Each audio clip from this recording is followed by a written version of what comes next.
De esto, entonces, lo que nosotros sabíamos, bueno, lo que sabemos es, dependiendo del pH, aquí se está ejemplificando el pH del estómago, pH 1, una sustancia, en este caso es un fármaco ácido, que entonces decimos que un pH ácido va a favorecer la protonación, se va a protonar, pero al momento de protonar va a estar en forma no ionizada, y esta forma no ionizada, que era lo que les mencionaba, pues va a tener la posibilidad de ingresar, ¿no?, al torrente sanguíneo, porque es lo que puede cruzar las membranas biológicas, que son lípidos.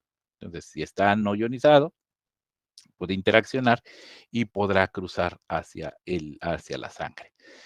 Pero eso es a nivel estomacal y de un fármaco ácido. En un fármaco alcalino, pues estos van a tener exactamente el efecto contrario. Se va a protonar, se va a disolver muy bien en el agua, pero de acuerdo a esto, pues tendría una baja posibilidad de interaccionar con membranas y poder llevar a cabo el proceso de absorción. La siguiente, por favor.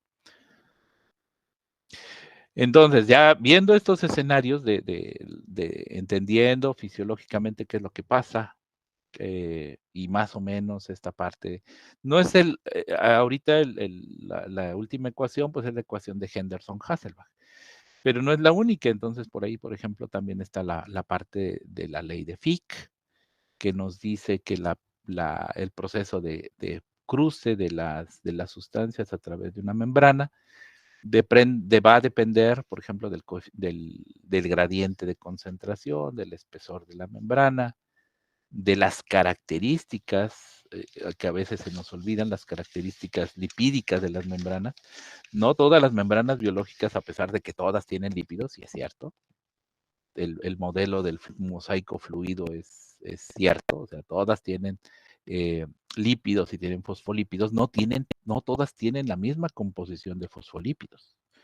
Por ejemplo, las membranas a nivel intestinal, a nivel estomacal, las membranas en las neuronas, en la piel, no tienen la misma composición de lípidos. Entonces, eso también hace muy importante esta parte de la ley de Fick, ¿no? Cada una de las células va a tener un diferente coeficiente de permeabilidad, y ese coeficiente de permeabilidad depende de la composición de lípidos y del fármaco en particular del que se esté tratando. Luego también hay otra propiedad, que es el coeficiente de partición. Y este coeficiente de partición es la versión corta de la ley de Henderson, o bueno, de la ecuación de Henderson. Entonces únicamente me dicen cuánto se va a disolver, que aplica mucho para los anticonceptivos que les decía hace un rato que no se ionizan. Bueno, y este anticonceptivo, ¿en dónde le gusta estar más disuelto? ¿En el agua o en los lípidos?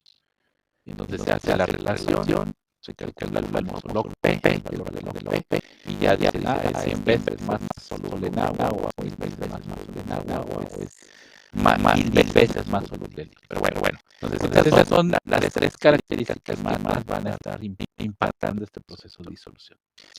Entonces, del proceso de disolución directamente relacionado con la farmacopea, en este caso la USP, pues nos la define como el número de partes de volumen de disolvente que es necesario para disolver una parte de un sólido, o bien una parte de un líquido.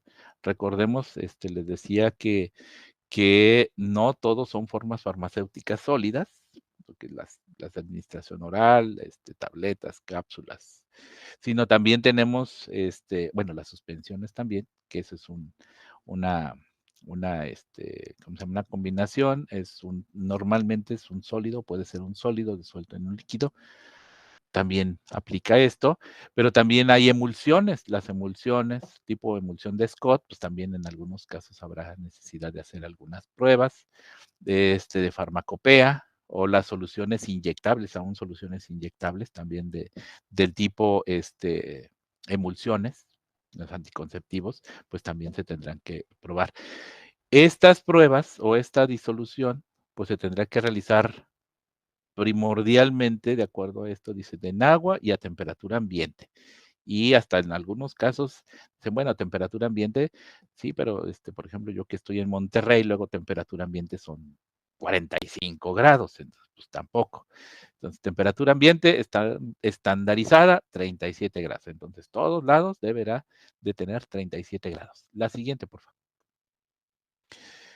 Ahora, en algunos casos, pues está la solubilidad, ¿no? La solubilidad de un fármaco que se determina normalmente, o para determinar o para evaluar que no hay problemas de disolución, normalmente pues se sugiere, porque, bueno, salvo que sea les digo, mandatorio por la farmacopea, por la entidad regulatoria, se sugiere que se haga la dosis más alta del medicamento. Si la dosis más alta son 500, bueno, pues con 500. Si es 1 gramo, pues 1 gramo.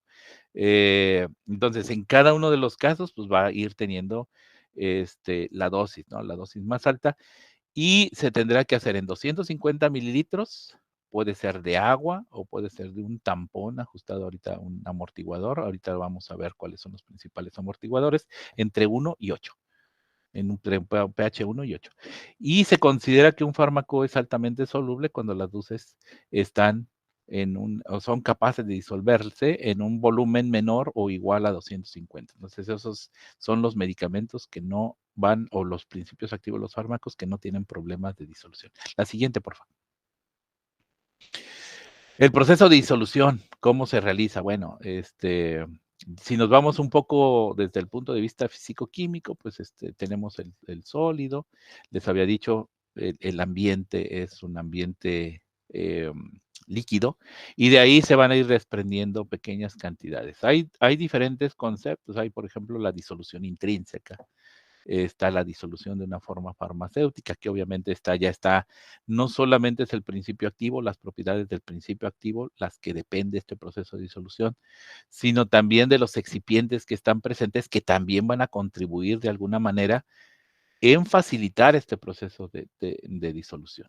Por eso, en algunas de las pruebas de cuando se están haciendo el desarrollo farmacéutico, o cuando se está intentando evaluar, por ejemplo, las bioequivalencias, una de las pruebas importantes iniciales es esta parte del proceso de disolución, porque la disolución del principio activo, si es amitriptilina en una forma y amitriptilina en la otra, entre ellas no debería de haber diferencias. Sin embargo, este impacto de la disolución sí depende de los diferentes componentes de la forma farmacéutica, y cómo ellos a su vez van a facilitar este proceso. Este proceso puede ser, les decía, en algunos casos decían la parte de la disolución y que se solvate bien. La solvatación, si recordamos, es que se formen estas nubecitas de agua alrededor del principio activo y lo solubilicen muy bien. Pero hay ocasiones en las que se forman conglomerados, se pueden formar conglomerados, que es la parte de aquí abajo, y esos conglomerados pues van a tener, igual tienen la posibilidad también de disolverse en algunos o mayor velocidad, y poderse, inclusive, les decía hace un rato, poderse absorber de esa manera. La siguiente. Esto, pues nada más es para explicar lo que sucede. O sea, cuando nosotros colocamos un fármaco ahí en condiciones iniciales, por ejemplo, es esta línea más oscura que va hasta abajo, hasta el fondo. Y ahí, cuando tenemos esto, dicen, bueno, ahí es en el tiempo cero, es un gradiente de concentración muy grande. Prácticamente la disolución o la cantidad de fármaco presente la solución es muy baja. Entonces se establece un gradiente grande para iniciar el proceso de disolución. Sin embargo, pues obviamente esto, conforme va pasando el tiempo, hasta un tiempo infinito, la diferencia de concentraciones ya prácticamente va a ser, ya no es tan grande esa diferencia, porque al principio pues había cero fármaco disuelto, y conforme va pasando el tiempo, pues se va a tender a establecer un equilibrio. Y ese equilibrio, a medida que termodinámicamente pueda tener una repercusión, y de hecho va a tener una repercusión, porque eventualmente no vamos a poder poder, a la mejor podremos, en alguno de los casos vamos a poder saturar esa solución, pero es muy difícil poder sobresaturar, ¿no? Entonces ahí vienen algunas características desde el punto de vista termodinámico que son importantes valorar. Primordialmente les digo, estos conceptos aplican más cuando se está desarrollando una nueva forma farmacéutica. Eh, y eventualmente se tendrán que probar, ¿no? De hecho, se tendrá que caracterizar esa nueva forma farmacéutica. La siguiente, por favor. Eh, en algunos casos dicen, bueno, ¿y qué pasa? Pues se pueden formar monómeros, dímeros, se pueden formar complejos con grandes moléculas o conglomerados. Y en algunos casos, dependiendo de las formas farmacéuticas de las que estemos intentando hacer este proceso de disolución, pues podemos tener agregados, micelas, vesículas, y esto ya se pueden, ya se darán cuenta, dicen, bueno, en condiciones normales puede suceder esto. Pues sí, por ejemplo, para las suspensiones es bastante común que sucedan estos agregados conglomerados, porque finalmente están todos los componentes de la forma farmacéutica presentes y pueden seguir conteniendo estos principios activos. No son eh, no lo van a liberar todo así de que en automático, ¿no? Entonces va a llevar un proceso de una cinética de liberación y de generación de estas, de estos conglomerados que llevan a cabo el proceso de disolución.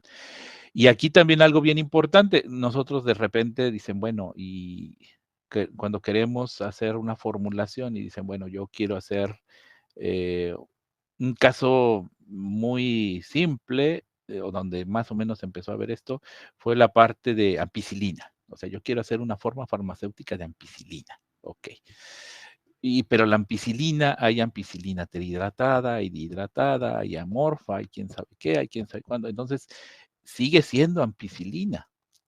Y lo importante aquí es que la forma del cristal del que esté esta ampicilina, pues va a darte esta propiedad o estas posibilidades de generar una mayor dilución. Los sistemas micronizados, por ejemplo, pues se disuelven muy fácilmente o se espera que se disuelven con una mayor facilidad que una forma cristalina, ¿no? Entonces también hasta los cristales y esto también repercute en el proceso de disolución. La siguiente, por favor.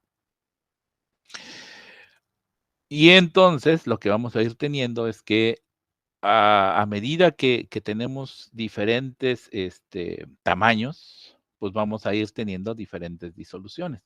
Entonces nosotros suponemos que también eso, bueno, no suponemos, está ya bien demostrado que este proceso de disolución depende de el área de superficie de contacto entre la forma farmacéutica y el medio de disolución, ¿no? Entonces, no siempre o no únicamente formas farmacéuticas grandes o pequeñas se van a disolver muy rápidamente o muy lentamente, sino que cada una de ellas en función de la composición y de la superficie de contacto y de obviamente de sus propiedades físico-químicas, va a ir teniendo la capacidad de disolverse. Entonces, algunas son mejores, son mejor, se disuelven mejor cuando son pequeñas, otras formas farmacéuticas se disuelven mejor cuando son grandes, dependiendo de la combinación de excipientes que tengan. La siguiente, por favor.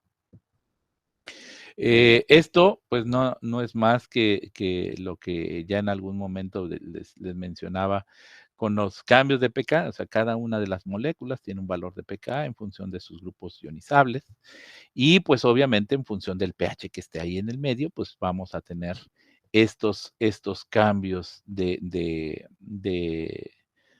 cambios en las propiedades de si están ionizados, si están no ionizados, porque finalmente estos pKs se van a convertir, que están presentes en cada uno de los grupos funcionales de cada uno de los fármacos, se convierten en una especie de amortiguadores. Entonces, también ahí hay un problema, porque ellos van a estar o tienen la capacidad de amortiguar estos cambios de pH. Entonces, a pesar de que el medio de cultivo dice que es 1 o 0.1 normal, en realidad y la concentración de iones que corresponde a esto. En realidad, este efecto depende de la forma farmacéutica, de cuál es el valor de pK, y eso es lo que se toma, les decía, para hacer estos procedimientos de disolución que ya están estandarizados y que marcan las autoridades, ¿no? Pero cuando estamos desarrollando una nueva forma farmacéutica, ya sea porque es un nuevo medicamento, un nuevo principio activo, o bien únicamente porque queremos hacer una prueba de bioequivalencia o estamos intentando, pretendiendo hacer un estudio de bioequivalencia, pues lo más adecuado es probar en varios pHs para ver cómo se comportan, ¿no? En diferentes medios de disolución y pHs. La siguiente, por favor. Entonces, en realidad, de todo este proceso de solubilidad, que es la parte que está hasta abajo, pues, ¿de qué depende? Pues, de muchos factores, la estructura química, el valor de pKa en función de los grupos funcionales, la parte que no tiene grupos ionizables, pero, pues, qué tanto está esa cadena carbonada, si es larga, si es corta, si es aromática o no, pues, la parte de la hidrofobicidad, los cambios estos energéticos, inclusive la posibilidad de que puedan, ¿cómo se llama? Tener enlaces que permitan rotación de las moléculas. Entonces, a medida, y por eso también es bien importante el control de la temperatura, porque a medida que aumentamos la temperatura, esta rotación, o los famosos rotámeros, tienen la posibilidad de interaccionar de diferente manera en el medio y de esa manera generar cambios en este proceso de disolución, ¿no? Entonces, si hay presencia de micelas en las diferentes regiones en donde se va a colocar y obviamente esto de ahí arriba tiene que ver con el fármaco, pero dependiendo de la ruta de administración, pues ya tendremos que ir viendo algunos conceptos e integrando conceptos de si es a nivel gastrointestinal, en dónde se va a absorber primordialmente, dónde buscamos que se absorba, si a nivel estomacal, a nivel intestinal, en el duodeno, en el yeyuno, en el ilio, y ahí todavía hasta hay otras situaciones, porque no solo va a haber cambios en la composición de los líquidos y de los fluidos presentes ahí, sino también los cambios de pH. Entonces, no es en el intestino delgado, no todo tiene el mismo pH, van variando los pHs dependiendo de la región. Los sistemas de transporte también van cambiando, entonces ya hay una mayor complejidad, ¿no? Para poder realizar estos procesos de las pruebas de disolución. La siguiente, por favor. Bueno, esto, pues, de cómo se define la solubilidad en términos de la farmacopea. La siguiente, por favor. Acuérdense, es a 250 mililitros. Y esta es, pues, más o menos, dicen, una versión de caricatura de cuál es el componente. Entonces, en la parte de arriba tenemos tres formas farmacéuticas sólidas. eh, en algunos casos, que es el de la letra A, la figurita de en medio, pues, va a tener una determinada solubilidad. Y luego, pues unas se disuelven, a pesar de que la forma farmacéutica puede tener mucho contenido, se disuelve poquito. En otra, en el B, tiene poquito, pero se disuelve mucho. Y en el otro, en el C, más o menos tiene y más o menos también se disuelve. Entonces, esa parte del proceso de disolución es bien importante porque lo que se disuelve es lo que va a poder entrar, lo que se va a poder absorber a través del proceso de permeabilización. Entonces, la siguiente, por favor. Entonces, no siempre y no siempre el que se disuelve más, pues obviamente se espera que se absorba más, pero no siempre sucede eso, porque si tenemos una buena disolución, pero tenemos una baja permeabilización o una baja permeabilidad, pues no se va a absorber. Ahora, la utilidad de estos procesos de disolución, o sea, si los entendemos bien, pues la utilidad es muy variable. En la industria farmacéutica, les decía, lo mejor es, yo ya tengo un proceso estandarizado, ya tengo una línea de producción y ahora lo que tengo que hacer es eh, hacer mis pruebas de disolución para determinar que el medicamento del lote 1, del lote 2, del lote N sigue manteniendo esas características. Entonces, es evaluar el producto medicinal de lote a lote, que no se están cambiando. Oye, pero ¿sabes qué? Que hace 5 años, hace 3 años, tuvimos que cambiar la compactadora, por ejemplo, porque ya no se nos descompuso la anterior y ya no había piezas. Híjole, no, pues ¿y ahora qué vamos a hacer? Porque los primeros 1000 lotes, pues correspondían a un equipo y ahora pues ya no encontramos piezas, tuvimos que reemplazarla, a lo mejor también por edad, tuvimos que reemplazarlas y ahora pues lo que tenemos que hacer es demostrar a través de estos procesos de disolución que esos cambios en el proceso de fabricación, particularmente en esta parte de la maquinaria, pues se siguen manteniendo constantes, ¿no? Eh, aumenté, antes eran mis lotes de, no sé, 1000 piezas, ahora quiero hacer un lote de 1,000,000 de piezas. Bueno, se sigue manteniendo no solo el proceso de fabricación, el mezclado, con la compactación y todo lo que tiene que ver. ¿Esas 1000 piezas son representativas o son semejantes a la hora que ya puse esto de 1,000,000? Pues aumenté la escala y tengo que hacer ese proceso de validación. La siguiente, por favor. Y esto, entonces, debemos recordar también lo de los fármacos, ¿no? Los fármacos, las diferentes clases de la clasificación biofarmacéutica. A ver, la siguiente, aquí están así en palabras, pero a lo mejor aquí es más fácil, ¿no? Alta solubilidad, alta permeabilidad, esos no hay problema, esos se disuelven y van a ingresar, y esos prácticamente de acuerdo a las pruebas, por ejemplo, para hacer estudios de intercambiabilidad, pues no hay problema, porque pues, esos prácticamente van a absorberse, ¿no? De hecho, estos son los que de alguna manera están su proceso de intercambiabilidad es únicamente la prueba de disolución, ¿no? De perfil de disolución, son comparables a través de F2, ya está bien. Pero los otros tres, de hecho, y el más complicado es la clase 4, que tienen baja solubilidad y baja permeabilidad. Entonces ahí sí tenemos que no solo hacer la prueba de disolución, de perfil de disolución, como un preámbulo. De hecho, ni siquiera se podría decir que ni siquiera normativamente ¿cómo se llama? Obligatorio. Lo puedes hacer y te puede ayudar a predecir lo que va a suceder, pero también no es obligatorio porque en el caso de los medicamentos de la clase 4, pues ahí básicamente el que rige la intercambiabilidad es un estudio de bioequivalencia, ¿no? Entonces, pero se pueden hacer. La siguiente, por favor.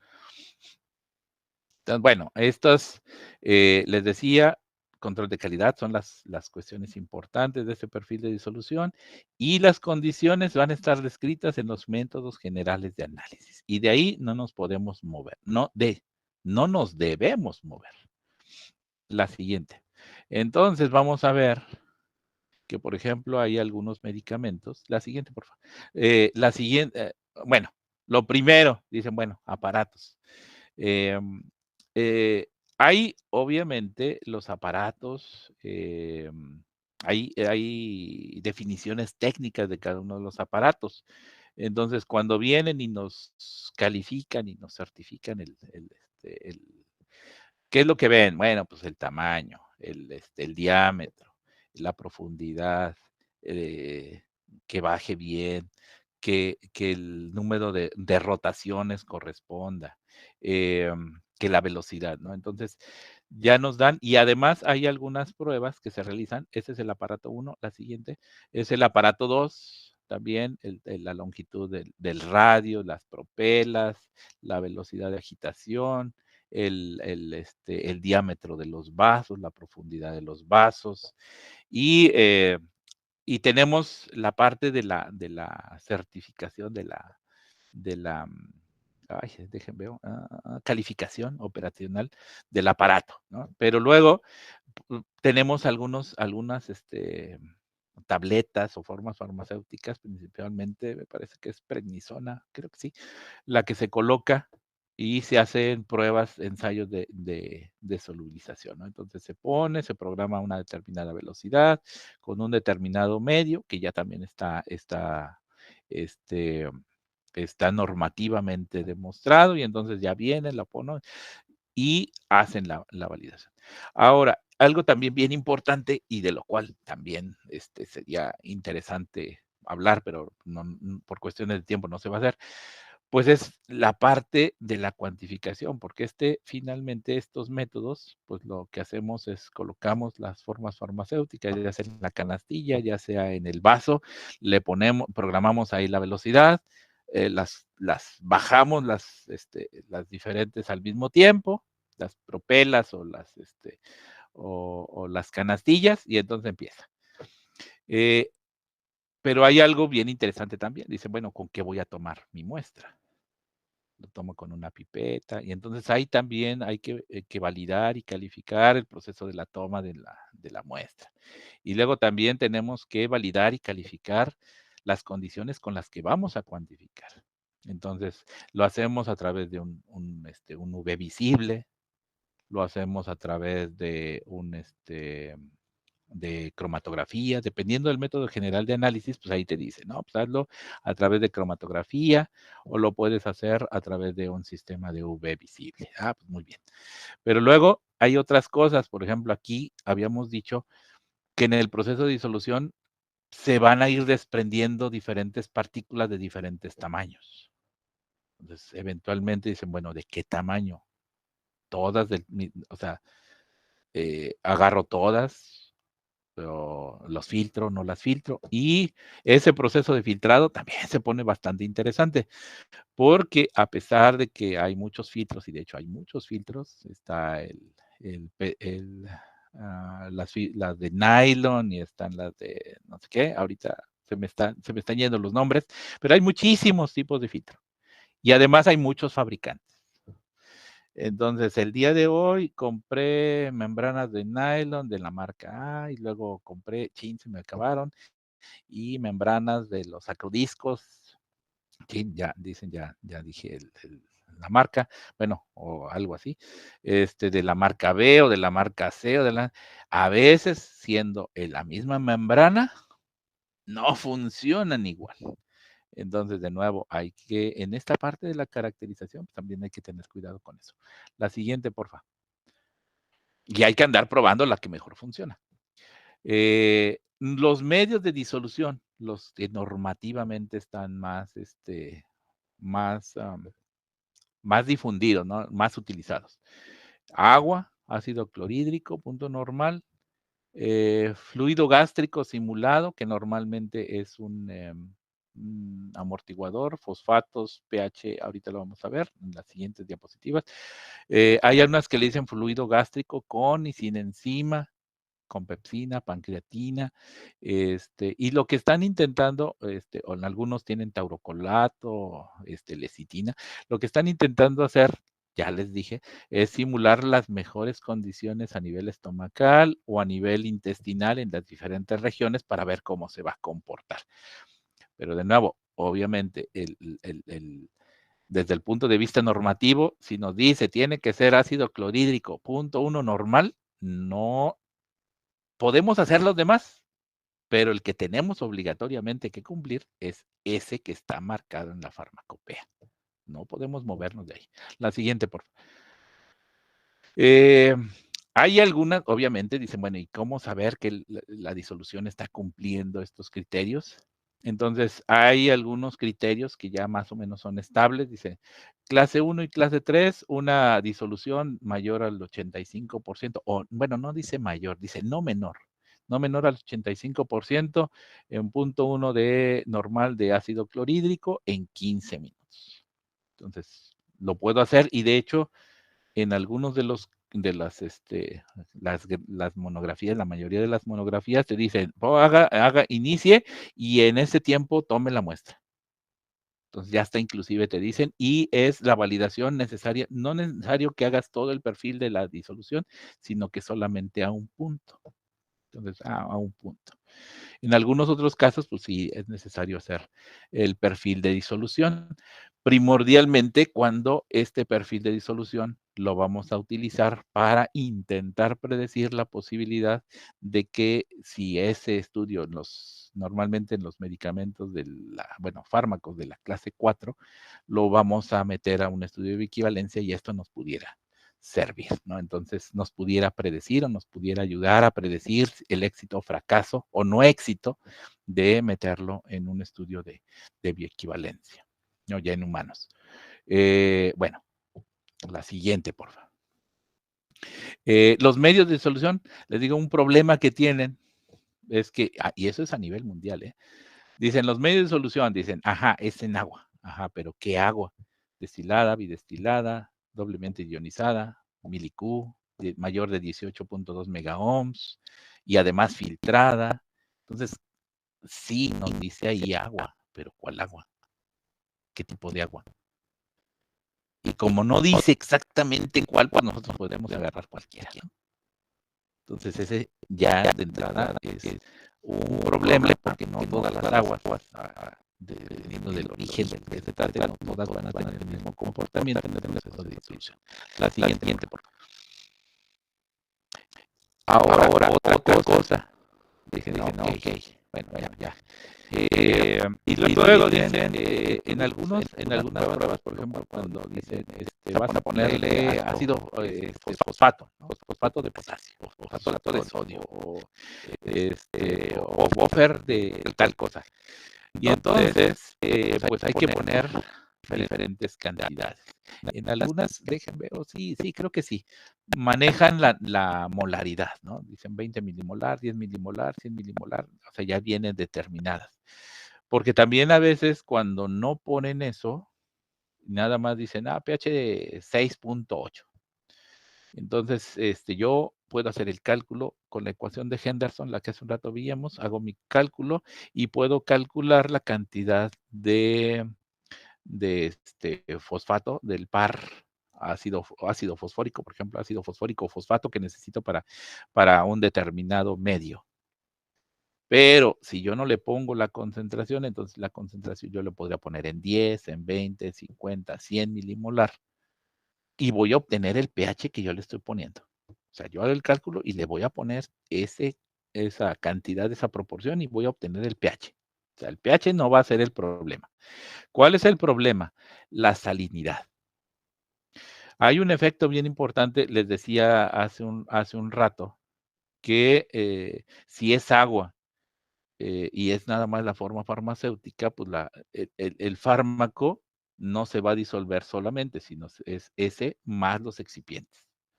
Entonces, imagínense ahora un medio de cultivo un medio de disolución en donde ya no solo tenemos la forma farmacéutica, el fármaco, los excipientes, sino que en el medio tenemos la presencia de diferentes concentraciones de sales.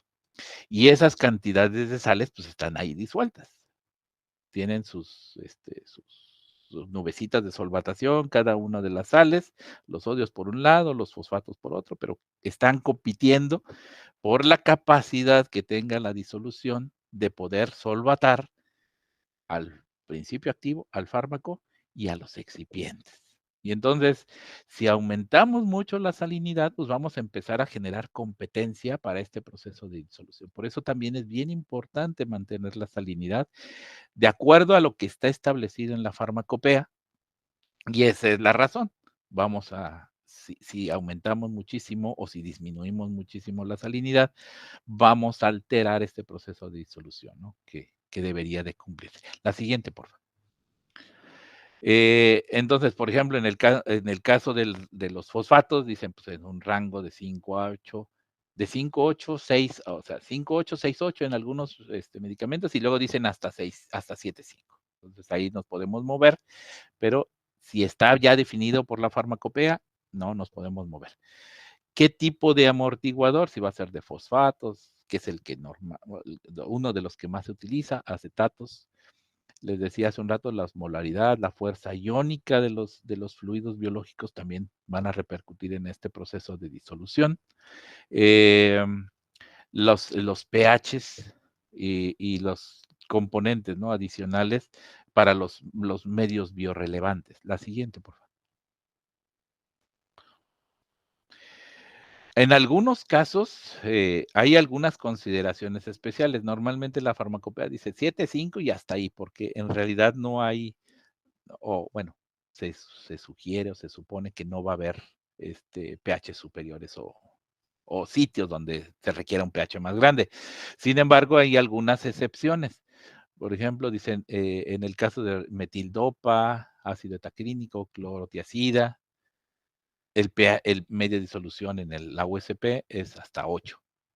En otro caso, que son los que están del lado derecho hasta arriba, dicen gliburida, ustedes se acuerdan, para el tratamiento de la diabetes, pues el pH es de 8,5. Y luego el ácido anhidríxico, pues 8,6. Y si es glibenclamida, pues llegan hasta pH 9,5, ¿no? Entonces, pueden ir cambiando las de liotironina, pues hasta pH 10. Entonces, estos, aunque en realidad no hay una, ¿cómo se llama?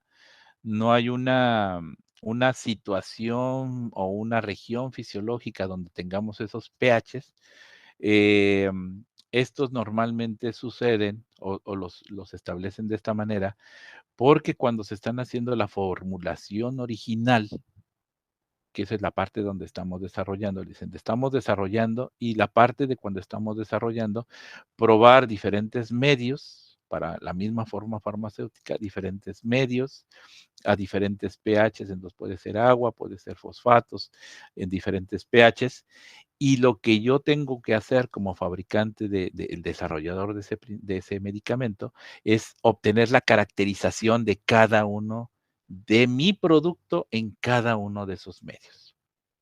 Y eso es importante porque hay ocasiones, por ejemplo, de estos de pH alto, que aunque yo no tiene, ciertamente no tiene fisiológicamente una gran relevancia, pero mi formulación tiene alguna peculiaridad a ese pH. Entonces, estas pruebas están diseñadas de esa manera. Entonces, digamos que las pruebas normales de pHs bajos o relativamente bajos, funcionalmente hablando, las puedo cumplir de manera más o menos sencilla. Pero estas características que son particulares para mi forma farmacéutica y que me hacen de alguna manera distintiva mi formulación, pues las tienes que cumplir. Y entonces por eso farmacopeicamente se piden. La siguiente, por favor. En los medios, les decía, los medios de cultivo, pues están los medios biorrelevantes, algunos tienen sales biliares en diferentes concentraciones, fosfolípidos, y estos intentan simular las condiciones de ayuno, de alimentación y luego de alimentación en diferentes etapas, ¿no? Si es en la fase inicial de la ingesta de alimentos, a la mitad, o una proceso de absorción ya tardío, y esta parte, pues, los procesos de disolución, y pues, ¿qué es lo que sucede? Estos procesos normalmente, cuando, cuando son muy buenos, les digo, aplicándose, no recuerdo ahorita si farmacopeicamente son ya mandatorios, pero lo que sí es que cuando estamos haciendo pruebas de desarrollo de nuevas formas farmacéuticas, son muy importantes para ir entendiendo cómo están funcionando nuestra mezcla de excipientes, nuestro principio activo y el éxito que van a tener cuando ya lo estemos intentando utilizar o aplicar en estudios clínicos. La siguiente, por favor. Bueno, esta pues, básicamente es la misma. La siguiente, por favor. Y bueno, ya después de todo este proceso, pues tenemos a nivel estomacal, tenemos un sólido que administramos, una forma farmacéutica. En función del pH puede pasar y de las condiciones que estén ahí en el ambiente a nivel estomacal, pueden estar en forma sólida, pueden estar disueltos, Y luego puede haber una interconvención, ¿no? Del sólido a solución, pero también se pueden pasar o se podrían regresar, ¿no? Entonces hay un equilibrio. Aquí el asunto es cómo favorecer el equilibrio, no a la forma sólida, sino a la forma de disolución, ¿no? Que es la que decíamos, es la que va a permitir el proceso de absorción.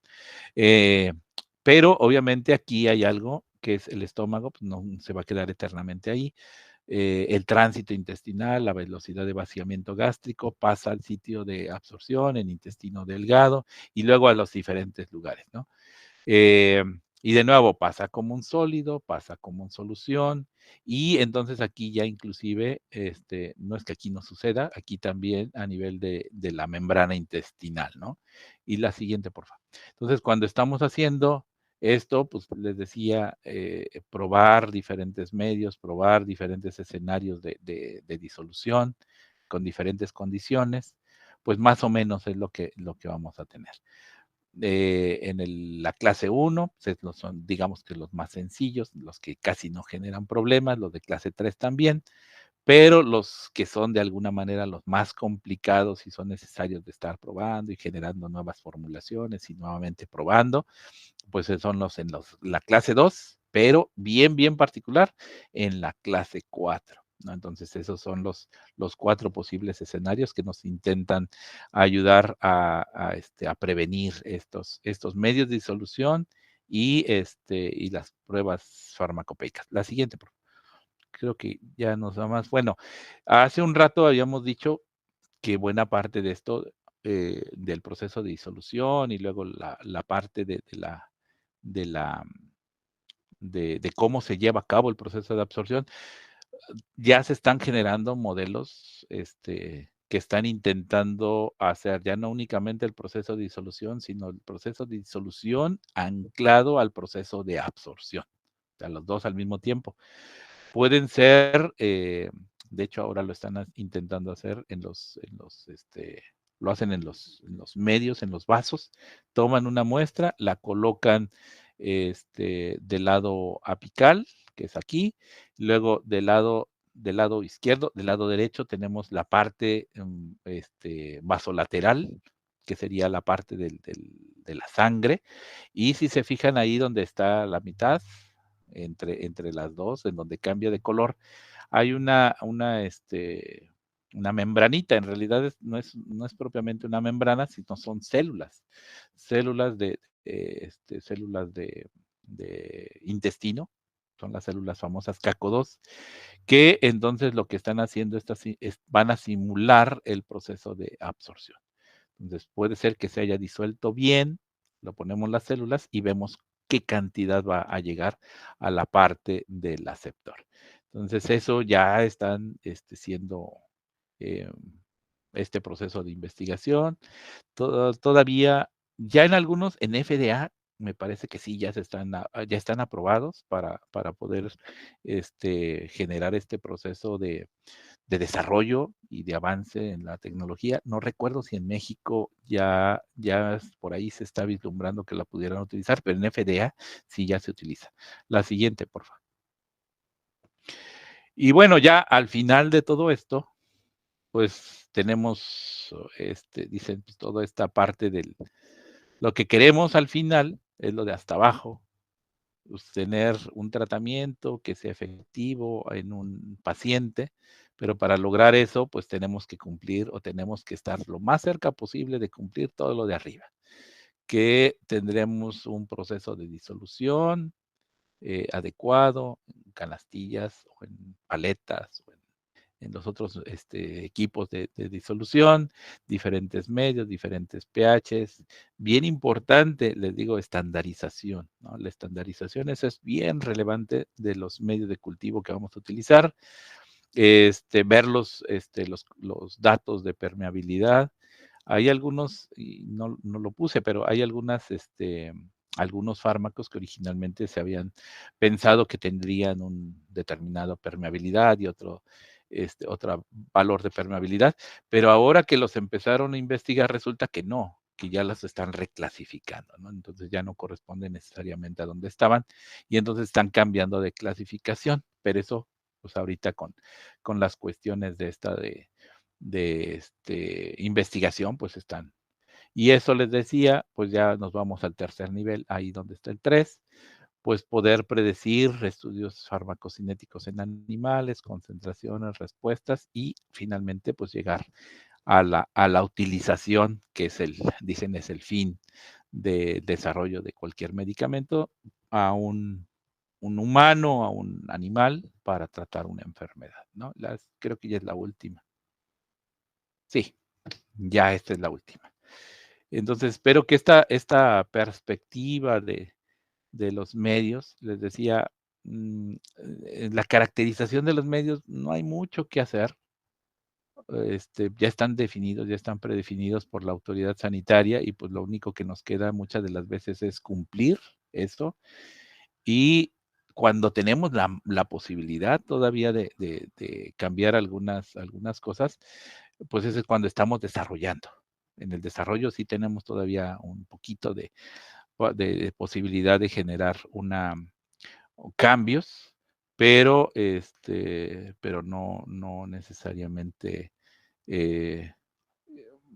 nos sirven para caracterizar nuestro producto, pero no necesariamente van a tener una obligación regulatoria, ¿no? Si finalmente esto lo acepta la autoridad sanitaria y luego ya lo deja ahí como un estándar para mi producto y cada uno de los siguientes fabricantes tendrá que venir y verificarse contra mí, entonces es la única manera de que mis resultados puedan servir como base normativa. De menos, no me voy a poder mover para allá.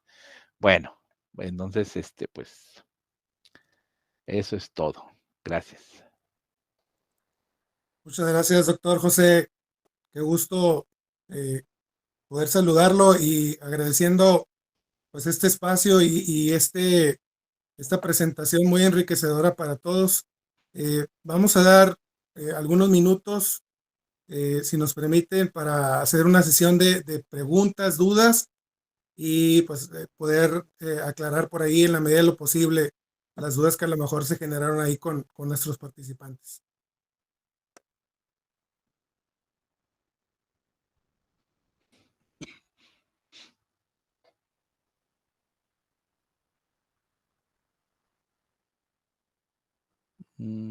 Aldo Vargas, ¿había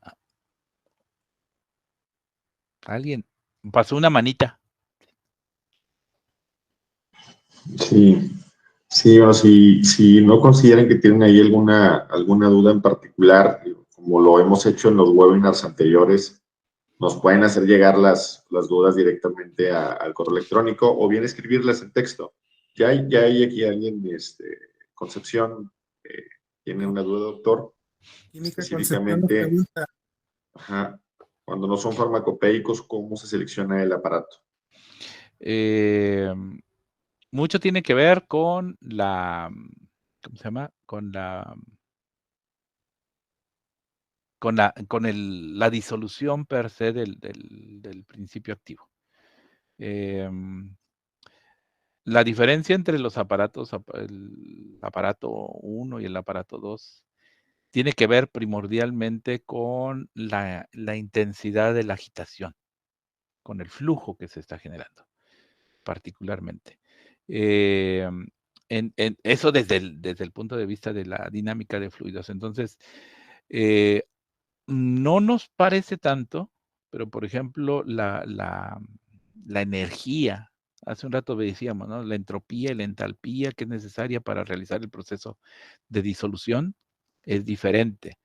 Y va a ser diferente en función, el cumplir con esos requerimientos para realizar el proceso de disolución depende de la energía que nosotros le estemos proporcionando al sistema. De estas dos, ¿cuál es el que proporciona mayor energía para realizar de una manera más eficiente el proceso de disolución? Las paletas.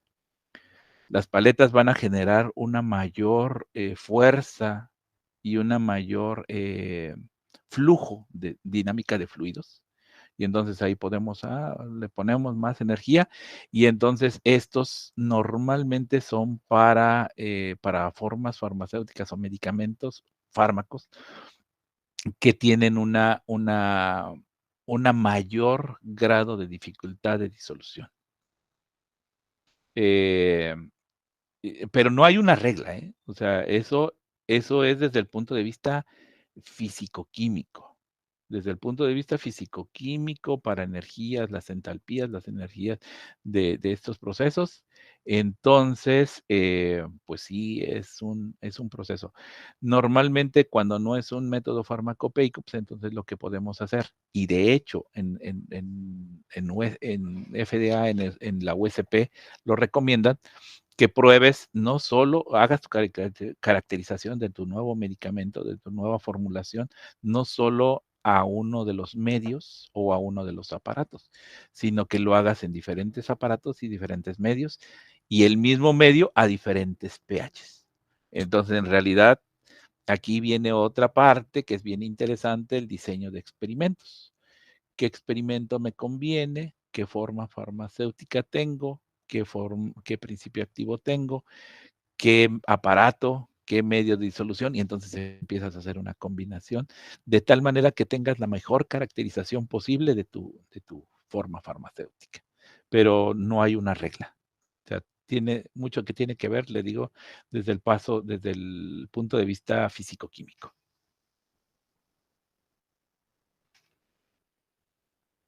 Listo, gracias, Doc.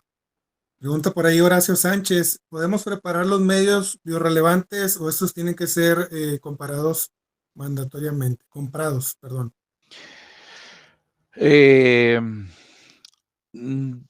Hasta hace unos, no sé, hasta hace un tiempo,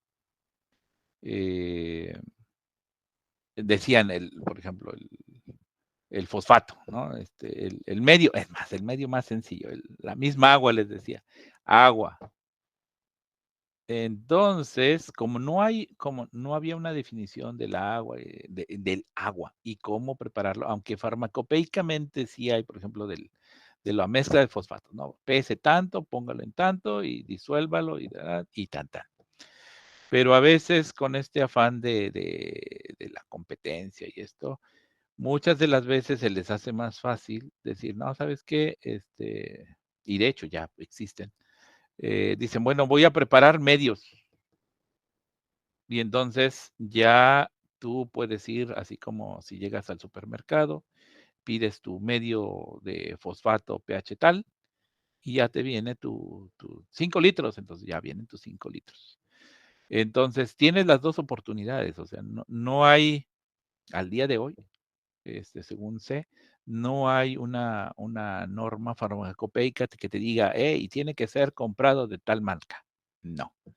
¿Los puedes preparar? Sí, los puedes preparar. Ya están las composiciones de los medios disponibles y los puedes preparar. O bien tienes la otra posibilidad, te digo, de que, pero obviamente eso te consume mucho tiempo. Y en algunos casos tienes que estar comprando cada uno de los insumos por separado. Y en algunos casos, pues dicen, es más fácil, pues compro ya, dicen, compro el taco ya con la tortilla, la salsa, todo completo y pues ya, más fácil, ¿no? Ya, porque ya tengo mucha hambre. Entonces, más o menos así, ya tengo esto para hacerlo rápido.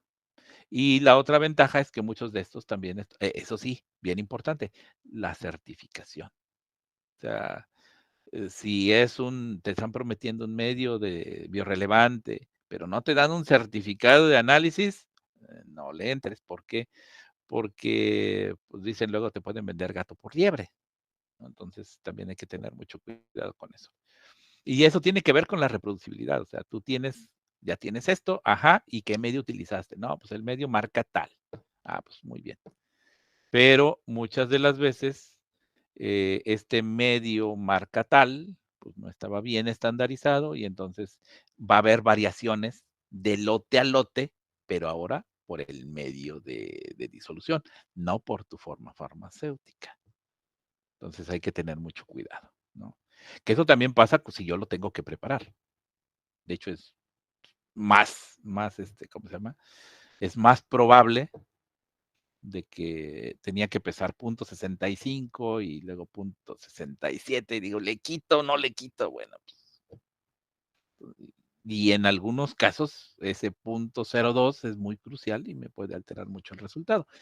Pero de eso, no sé si con esto queda muy bien. Sí, gracias, Doc.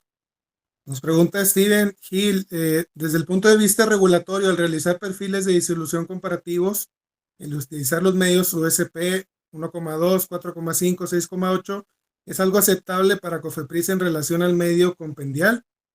Pensando en la utilidad de los datos de estudio para otras autoridades sanitarias. Dicen una buena y una mala. La buena es que pues te van a servir para USP y para FDA, ¿no? En algunos casos, no solo para México, para algunos otros países, no hay, de hecho, creo que hay en una de las diapositivas, dejen veo, ahorita les digo exactamente en cuál, que la composición de los medios, aquí está, es es la 28.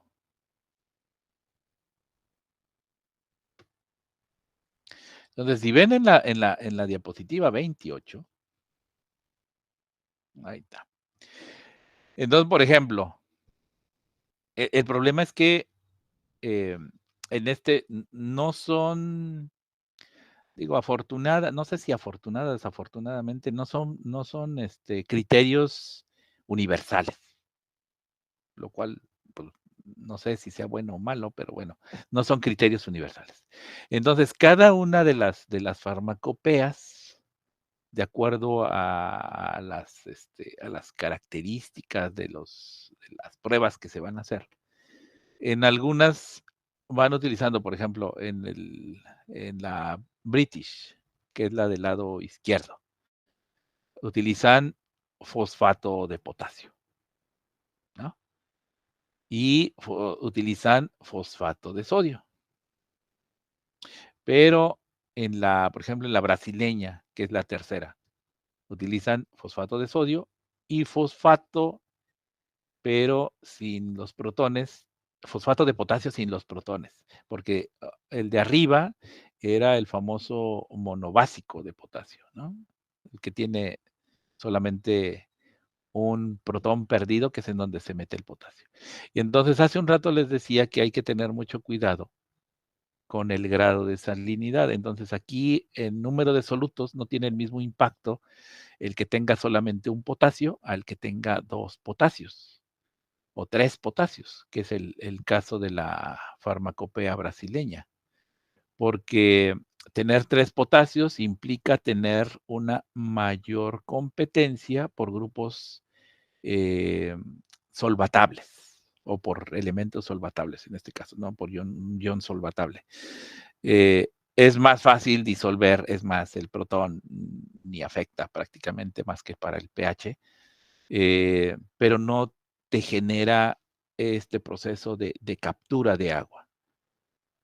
Entonces, afortunada o desafortunadamente, como no son medios o condiciones que sean universales, o sea, te pueden servir para cada una de las farmacopeas, pero hasta que no haya un proceso de homologación de las pruebas farmacopeicas, no me atrevería a decir que pudieras tener mucho éxito en poder, decir que funciona o no funciona, la prueba para otras farmacopeicas, para otras farmacopeas, o para otros países.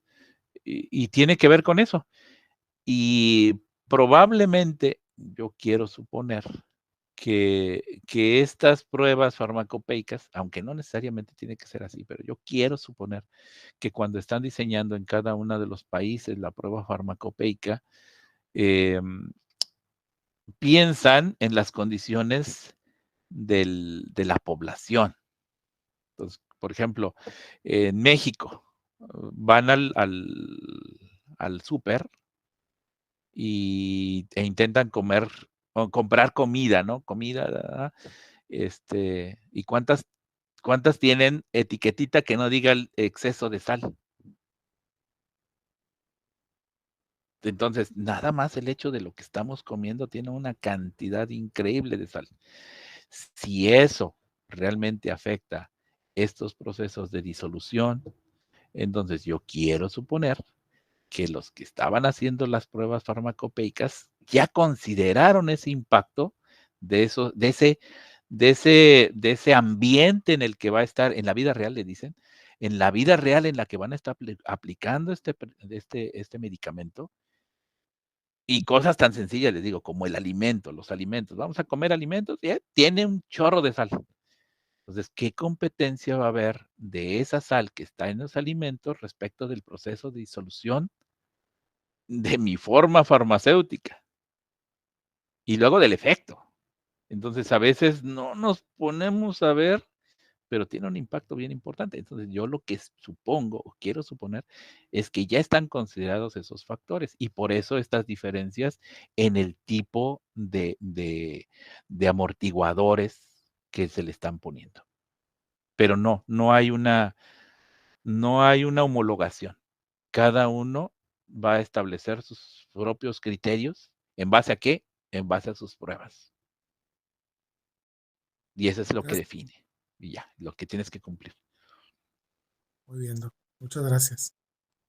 Iván Velasco pregunta, ¿se recomienda dejar colocada la cánula en el vaso del disolutor mientras se realiza el perfil de disolución?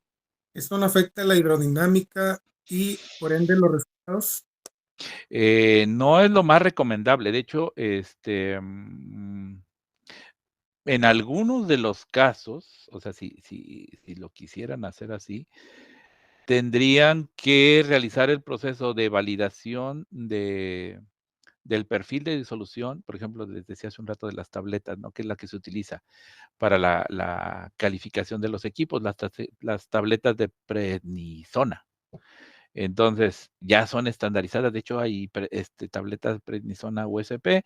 Entonces, las pones, lo agitas y tendrías que hacer un diseño de experimento, una con cánula, una sin cánula, y determinar las diferencias que encuentras con o no, o sin la cánula.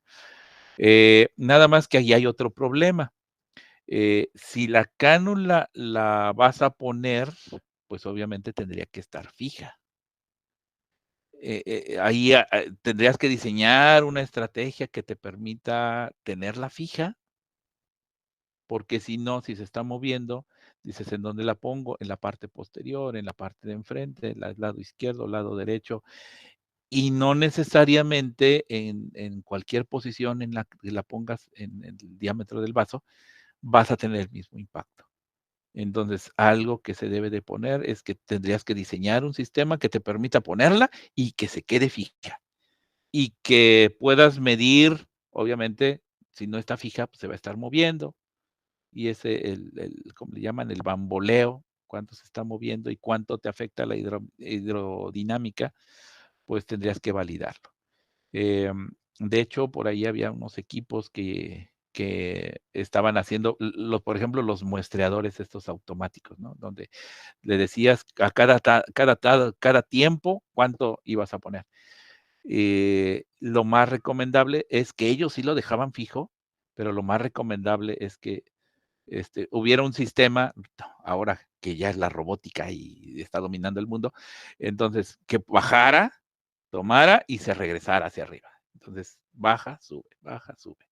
¿Y tendría otras ventajas? Pues sí, tendría como ventajas, por ejemplo, el tiempo, porque normalmente si lo hace uno de manera manual, pues empieza a tomar y luego lo pasa y luego otro y luego el otro, y entonces por lo menos el primer vaso y el último vaso, si son series de 6, pues por lo menos a lo mejor un minuto sí ya hay de diferencia, ¿no? Entonces, pero si sube y baja, eso es un sueño guajiro, ¿no? Entonces a lo mejor ya existe. Sube y baja, probablemente ya tendrías más estandarizado estos procesos y tendrías una menor variabilidad. Entonces, la respuesta es, si la dejas, no es lo más recomendable. La puedes dejar, pero tendrías que validar respecto de no dejarla, ¿sí? Para saber si hay un impacto sobre la hidrodinámica y la disolución del producto. Gracias, Doc. Por último, nos pregunta Víctor Hugo Pablos, ¿qué tan recomendable es usar tensoactivos acompañados con buffer para perfiles de disolución? ¿Y qué tan recomendable es usar solo tensoactivos a cierta concentración para realizar estos perfiles? Pues mira, los agentes tensoactivos en algún momento,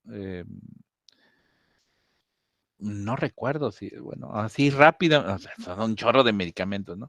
No recuerdo en qué principios activos o para qué formas farmacéuticas se utilizan.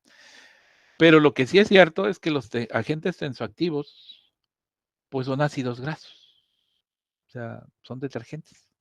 Y los detergentes es el equivalente a los medios biorrelevantes, porque ahí viene el colesterol, viene el taurocolato, y son muy parecidos a esos. Entonces, en realidad, si les decía hace un rato, si la farmacopea indica que le tienes que poner agente tensoactivo, ponle. No hay otra, no nos podemos mover, se tiene que poner. Pero si estás en la parte de desarrollo, yo sugeriría que ya ni siquiera lo pruebes con con estos agentes tensoactivos, o sea, que tú tuvieras que preparar y estuvieras haciendo, mejor vete ya de una vez a un medio biorrelevante. Ya están ahí las recetas del medio biorrelevante y y van a ser más, van a tener mayor repercusión, mayor calidad de representación del proceso de disolución fisiológica que si tú le adicionaras los tensoactivos, SDS, pues, o sea, la finalidad es formar micelas y esas micelas pues las das en un medio biorrelevante. Ya tienes ahí, tienes más estandarizado el sistema, muy bien, y lo hacemos de esa manera. Entonces, si farmacopéicamente te dice, tienes que hacerlo así, hacerlo así, no hay otra. Es como mi señora madre, en paz descanse, me decía, llegas a las 10, pues no, llego a las 10, o sea, porque tenía que llegar a las 10, no había manera de llegar más tarde. Pero si no te dice farmacopéicamente y porque estoy desarrollando y que estoy caracterizando mi forma farmacéutica, en realidad tú tomas, por ejemplo, medio biorrelevante y la justificación científica es que es el que mejor representa ¿cómo se llama? Las condiciones fisiológicas. Entonces, ya. Muchas gracias, Doc. Por último, no había visto esta pregunta, a lo mejor va a estar un poco larga, pero igual, no sé si la podemos hacer cortita. Dice, ¿qué estrategia recomienda para generar un perfil de disolución en cápsulas de gelatina blanda? ¿Qué estrategia?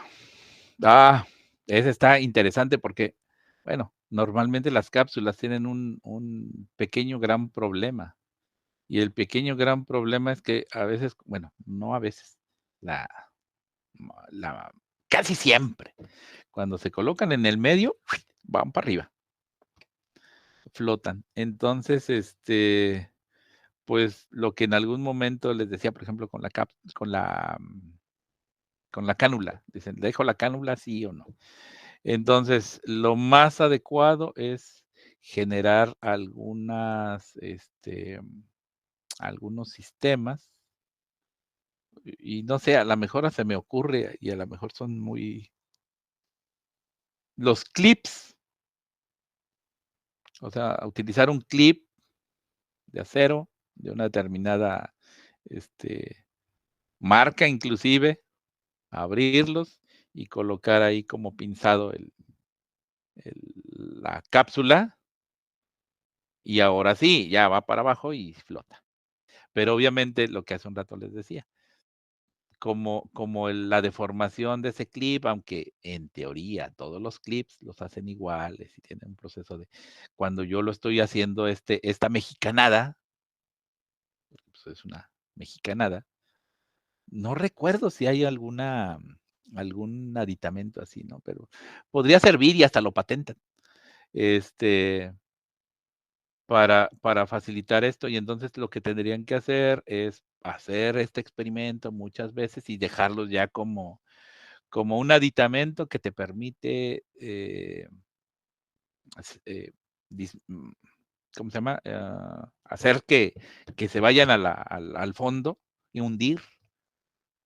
No sé si se diga hundir, pero bueno, que te permita que las tabletas ya no floten. O bueno, las cápsulas ya no floten. Entonces lo pones, por peso baja y ya. Eventualmente, y esa es eventualmente se va a disolver la cápsula de gelatina y esto de nuevo te va a generar alteraciones en la hidrodinámica. Pero si ya lo hiciste muchas veces y más con las tabletas estas de referencia o con algún sistema que te permita referenciar, pues tú ya sabes o ya tienes calculado cuál es el impacto de ese material que estás adicionando. Pero, o sea, lo que tienes que hacer es utilizar mucho la imaginación, una, y dos, que todos los cambios que hagan, todos los cambios que hagan, tengan una justificación y una validación previa a utilizarlos ya en un contexto ya grande. Muchas gracias, Doc. Bueno, con esto concluimos. No sé si hay alguna otra pregunta que quieren realizar rápidamente ya para darle paso al final del webinar. Se extendió un poquito, sin embargo, agradecemos mucho la paciencia y obviamente su participación, que es muy importante. Eso es como de Vicente Fernández, dice, si ustedes no dejan de aplaudir, yo no dejo de cantar. Exactamente. Vuelvo a preguntar por ahí, Andrea, ¿y en qué medios de disolución sería más importante el que disuelva la cápsula o el API? No. Lo que pasa es que es como, por ejemplo, bueno, ahorita también hubo algo que no mencioné. Por ejemplo, los sistemas de liberación modificada. Una cápsula, aunque una cápsula y una tableta o una grajea, por ejemplo, esas tres, ¿no? Una grajea, una tableta y una cápsula, aunque son formas farmacéuticas sólidas, son formas farmacéuticas de liberación modificada, pero de liberación inmediata. O sea, a lo que voy es que en función de la velocidad de disolución y de empezar el proceso de liberación y disolución, estas tres formas farmacéuticas pues, más o menos se parecen, pero no generan su inicio del proceso, su lag para iniciar el proceso de disolución no es igual. Entonces, normalmente las cápsulas son más rápidas, las tabletas son un poquito más lentas, más tardaditas, y las grajeas son el siguiente, ¿no? Entonces, hay una secuencia. Eso no significa que no se liberen de manera inmediata. Sí se liberan de inmediato, pero no se disuelven o no inicia el proceso de disolución de manera inmediata. Entonces, ¿qué es lo que tenemos que hacer? Pues entendiendo eso, dicen, ¿qué es lo mejor? Pues caracterizarlas.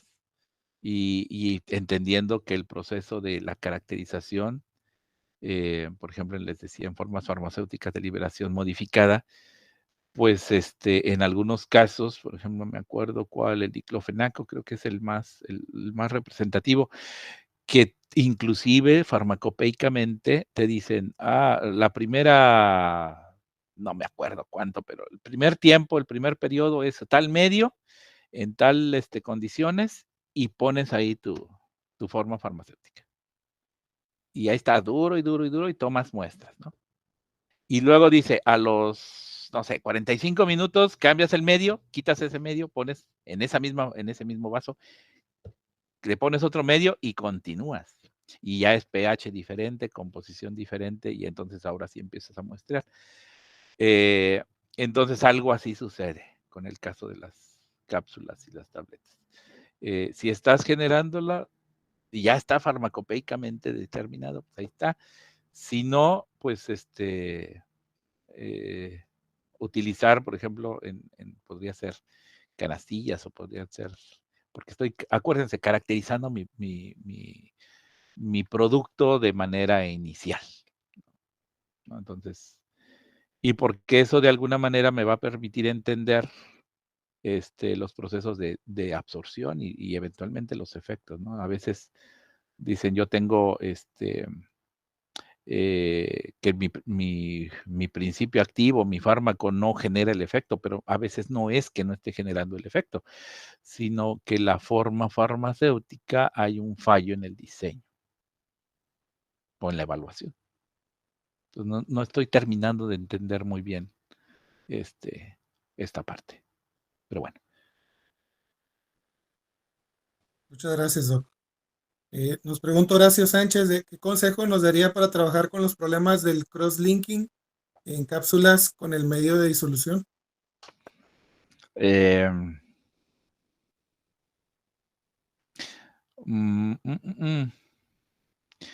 A ver, que no, pues es que,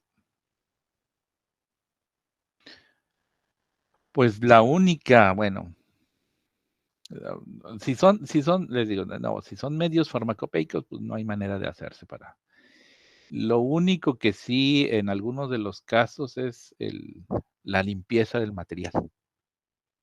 A veces pensamos que la limpieza del material no es una, más cuando tenemos que estar hace pruebas de disolución. Entonces dicen, pues hasta inclusive el detergente, ¿no? El detergente que estoy utilizando, ahorita hablaban de los tensoactivos, tengo que validar mi proceso de limpieza.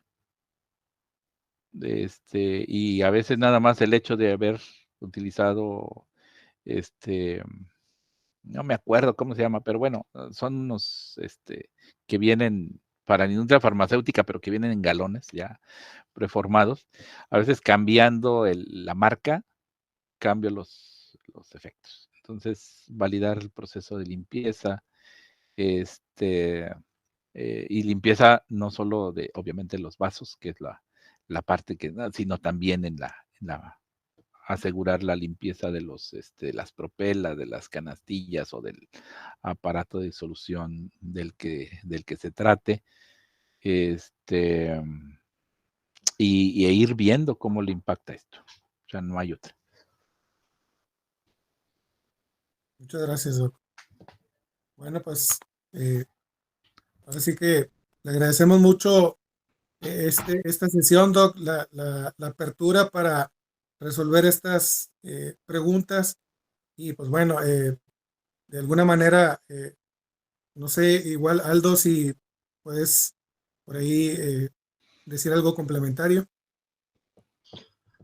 No, nuevamente, parte de lo que hemos estado haciendo estos últimos meses con estos webinars es específicamente, pues bueno, aterrizar y guiar qué es lo que nosotros hacemos como empresa y sobre todo, pues bueno, las vinculaciones que tenemos con universidades, en este caso con investigadores también, como el doctor José, que bajo este sentido nosotros buscamos aterrizar también nuestros conceptos internos a nivel de las nuevas evaluaciones de productos que vienen adelante.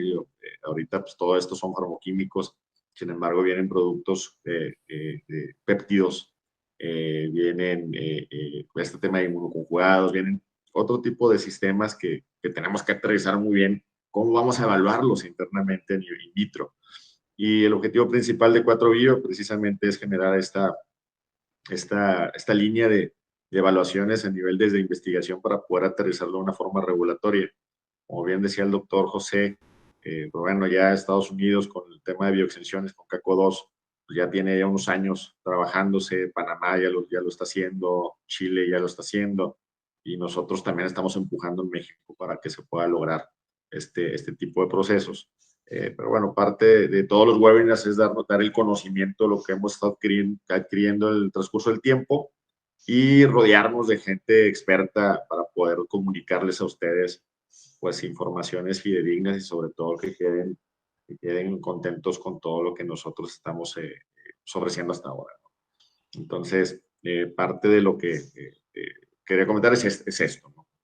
Obviamente vienen webinars cada mes, estén atentos a todos los canales de los cuales nosotros estamos alineados desde YouTube, Instagram, Facebook, entre otros.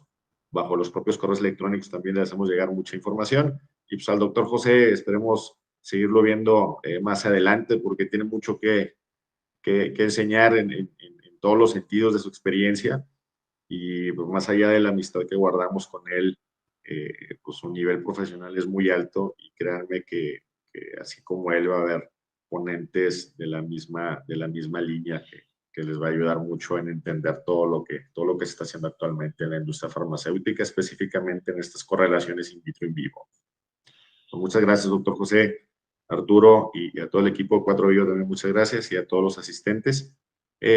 Arturo, si quieres dar un último comunicado, o Jimena, no sé cómo ustedes.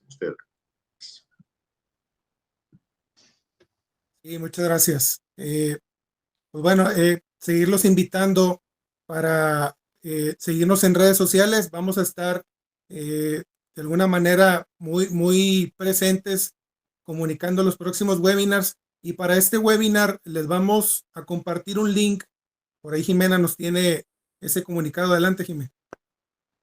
Muchas gracias, Arturo. Bueno, es un placer estar con ustedes. Me da mucho gusto saludarlos y les agradezco a todos por su tiempo. Realmente, como nuestro eslogan lo dice, lo que pocos nos atrevemos a compartir, pues es parte de para seguir creciendo en esto que nos apasiona.